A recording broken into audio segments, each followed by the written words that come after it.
મોરબી તાલુકા પંચાયતમાં CCTV camera અને પ્રમુખની ભાડાની ગાડીની ખરીદીમાં કથિત ભ્રષ્ટાચારનો મામલો સામે આવ્યો છે।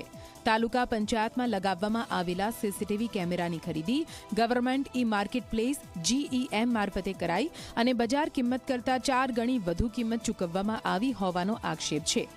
તાલુકા પંચાયતના પ્રમુખની જૂની સરકારી ગાડી કંડમ થયા બાદ નવી ગાડી માટે સરકારી મંજૂરી ન મળતા GEM પોર્ટલ મારફતે ભાડાની ગાડીની વ્યવસ્થા કરાઈ। સાથે પંચાયતમાં કુલ 13 સીસીટીવી કેમેરા લગાવવામાં આવ્યા છે, જેનું કુલ બિલ 6 લાખ રૂપિયા આવ્યું છે।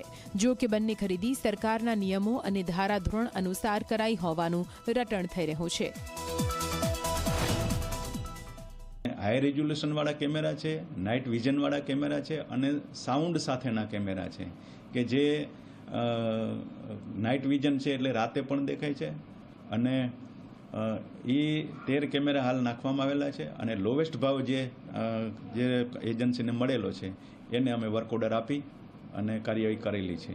जे खोटा समाचार फरे छे ई बाबते ई बिल्कुल वाहियात छे અને આ બાબતે અમારી પાસે જે ખરીદી પ્રક્રિયા કે ભાડે રાખવાની જે પ્રક્રિયા થઈ બિલકુલ લીગલ પ્રોસિજરથી નિયમાનુસારથી થઈ છે અને આ બાબતે અમે કાનૂની કાર્યવાહી કરવા માટે પણ કરશું। અમે કાનૂની કાર્યવાહી કરશું। મોરબી તાલુકા પંચાયતના પ્રમુખની ભાડે રાખેલી ગાડી તથા CCTV કેમેરા બાબતે ભ્રષ્ટાચારની ચર્ચાઓ ચાલી રહી છે। જો ખરેખર ભ્રષ્ટાચાર થયો હોય તો આ બાબતે ઉચ્ચ અધિકારીઓને તપાસ કરવી જોઈએ અને દોષિતોને પગલાં લેવા જોઈએ।